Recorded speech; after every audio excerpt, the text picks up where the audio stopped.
Mi se danas nalazimo u apartmanu Charlotte i sa nama je vlasnica apartmana Ljiljana, koja će nam danas ispričati svoje utiske vezane za izdavanje apartmana u Beogradu. Dobar dan, dobrodošli. Hvala vam.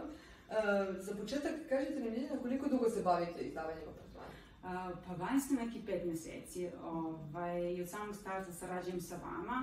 Imam 2 apartmana koje izdam već 5 meseci, polako se završava i spreman je za izdavanje i još jedan bi uskoro trebalo da bude gotov i da šaljemo i njega na vaš sajt.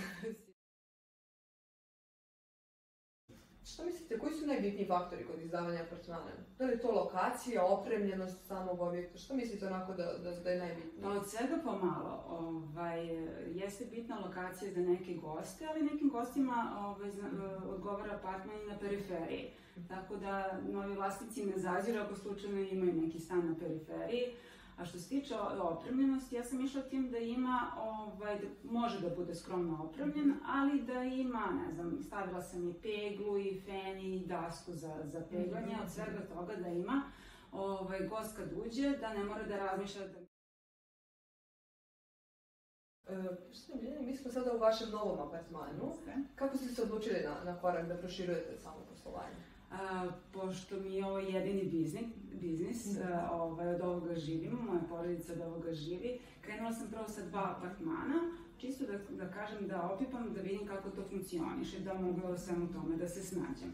Tako da sam krenula sad sa 3, uskoro sa 4 i apsolutno je preporuka za nove vlasnike koji žele da se bave ovim poslom, da mogu da zađu i ove vode. Koji su najveći izazovi kod izdavanja apartmana? Sa čime se vlasnik najviše može da nosi, a da je negativno u smislu izdavanja apartmana? Ja nemam za sada negativnih iskustva, što mi je veoma drago. Sa gostima imam lepu saradnju i komunikaciju, kao i sa vašom agencijom. Jedini, kažem, izazov ovako na početku, vođenje kalendara. Tu zaista vodim računa i želim da budem ažurna sa tim, da ne bi imala problema. Ne problema, da bi bili duple rezervacije da se ne stvaraju, da ne stvaramo neku zabunu sa gostima. Kažete mi, ste imali nekad situaciju da se gost ne pojavi, a rezervisao je? Jeste, da, ali to lako se rešava. Ako se ne pojavi u zakazano vreme, probam da ga dobijem više puta. Ako ne, zovem vašu agenciju i skidamo rezervaciju. Idemo dalje. Kažete nam za kraj neke savete novim vlasnicima koje biste dali?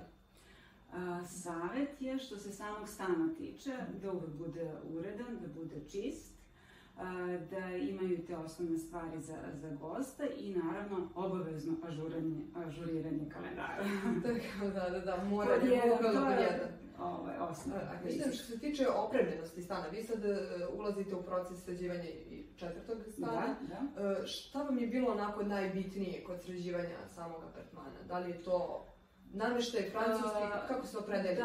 Da bude veoma udoban i dobar francuski ležaj, da ima mala kuhinjica, da ima mikrotalasnu, ketler, malu ringlu, mali trpezarijski sto, stolice, da kažemo da se gost udobno osjeća, da ima neku garnituru uglavnom, veliki televizor, kablovsku, internet, naravno, kao i svima što je potreban.